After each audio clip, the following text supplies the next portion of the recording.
Então, diferentemente da eliminação de 2015, foi um 2-0. Aí é mais pesado ainda, você dificilmente consegue reverter numa segunda partida. Mas um 1-0 já é perigoso, porque a equipe do Guarani tem capacidade, né, de fazer uma ou outra escapada. O Corinthians vai ter que se expor dentro do jogo, claro que pensando em equilíbrio, mas pode ter a vida dificultada por um gol da equipe paraguaia. E o Corinthians, Grafite, insistiu demais nas jogadas pelo meio da área do Guarani do Paraguai, justamente onde o Guarani tinha muitos jogadores ali.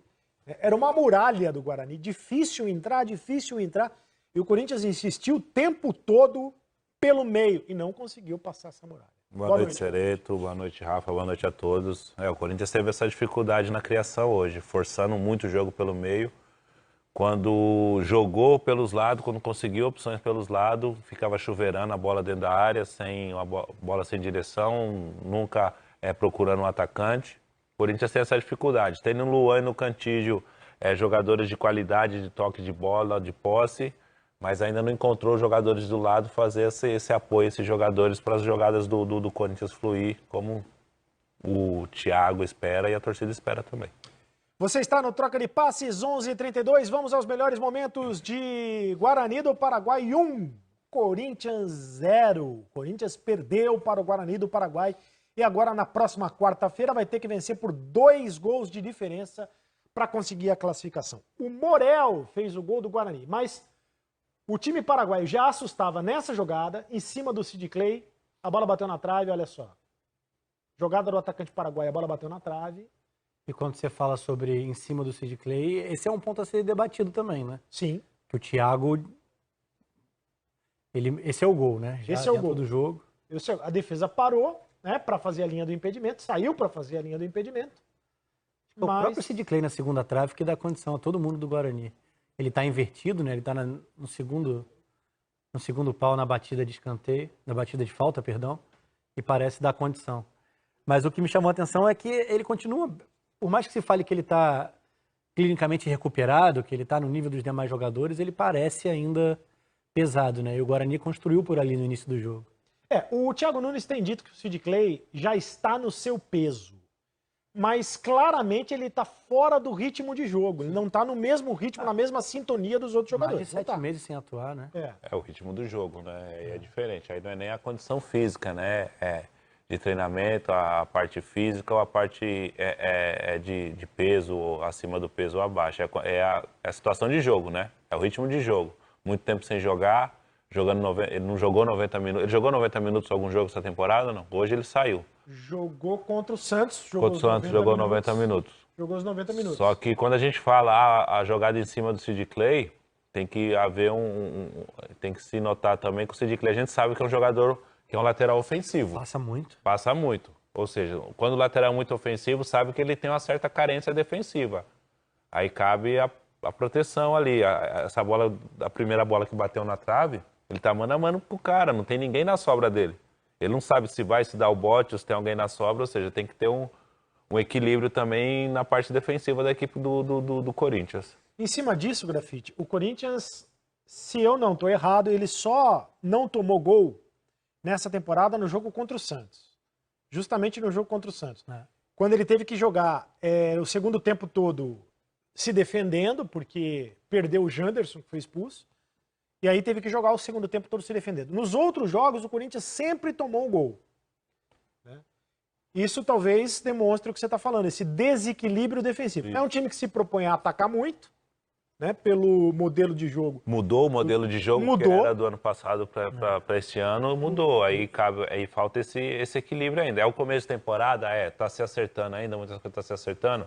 Mas a partir do momento que você tem um começo de temporada, que você tem uma pré-Libertadores, que você depende do resultado para entrar numa fase de grupos, você tinha que estar no estágio mais avançado. Sim. E se a gente pensar em característica de jogador, se os laterais têm toda essa liberdade para o tempo todo passarem da linha da bola, para serem opção de amplitude, bem grudados na linha lateral, os dois jogadores de meio campo mais recuados, eles não têm muito essa característica da cobertura, né? Da transição, da pegada, para cortar contra-ataque, para ser efetivo numa marcação, numa escapada do adversário. Nem o Camacho, nem o Cantígio. São jogadores né? com características Eles mais também defensivas. jogam, né? Então, assim, nesse sentido, claro que você pode, de certa forma, sair dessa situação com um coletivo equilibrado, com uma pressão assim que perde a bola, né? O perde pressiona bem feito, mas aí esbarra nesse princípio de temporada.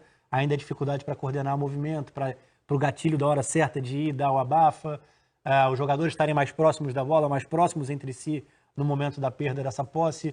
Então, assim, o Corinthians ainda esbarra em alguns refinamentos do que é o modelo. É legal de ver jogar, ele mostra uma atitude dentro dos jogos diferente da última temporada, só que o problema é que ele vai ser cobrado por resultado muito cedo. Os 2 jogos fora de casa no Paulista foram um empate com o Mirassol, derrota para a Ponte. E esse jogo, principalmente, interessa muito para a equipe na temporada. Então a gente sabe que a partida de volta contra o Guarani, ela pode representar uma tranquilidade na sequência de trabalho ou uma dificuldade grande em se aplicar aquilo que o Thiago acredita. Ele sabe que, é óbvio, não estou aqui afirmando que ele vai sair se o Corinthians não se classificar, mas ele sabe que o trabalho é muito voltado para essa obtenção da chegada à fase de grupos da Libertadores. Então ter que dar uma resposta muito cedo acaba nivelando tudo, acaba deixando todo mundo numa situação muito igual. Tanto a situação do Thiago como do Kudê, a gente mostrou ontem um 0-0 do Inter, são bem sensíveis nesse sentido, porque são trabalhos promissores, mas que dependem de um resultado muito cedo. E equilibrar essa balança é muito complicado. Não, seria um desastre, aliás, eu tenho dito, seria um desastre para qualquer time brasileiro, embora já haja o precedente.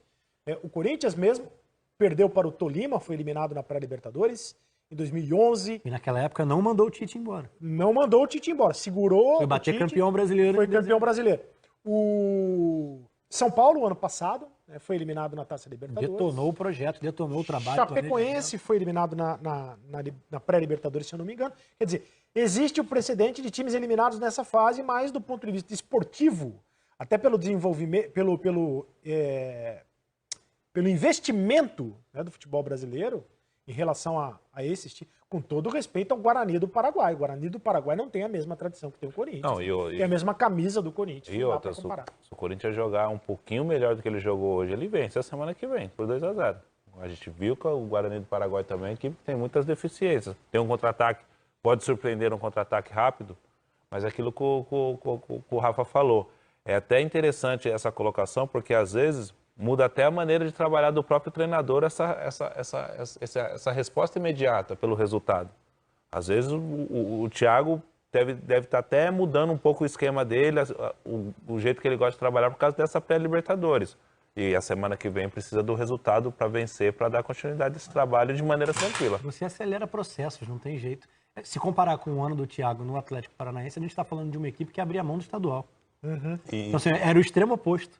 A tranquilidade para tocar o trabalho, para observar os jogadores do time de aspirantes, para pescar quem pode te dar uma resposta já nessa temporada. Mas havia um tempo para a preparação do seu grupo principal e além da tranquilidade, você conseguir resguardar esses jogadores para momentos decisivos na temporada, que o Corinthians não vai conseguir fazer. Mesmo que tenha sucesso nessa segunda fase, na terceira fase, entre nos grupos, siga a temporada. Isso vai, em algum momento do ano, a conta de, em fevereiro, ter que estar num ritmo competitivo, entregando... Vai chegar. Essa conta chega.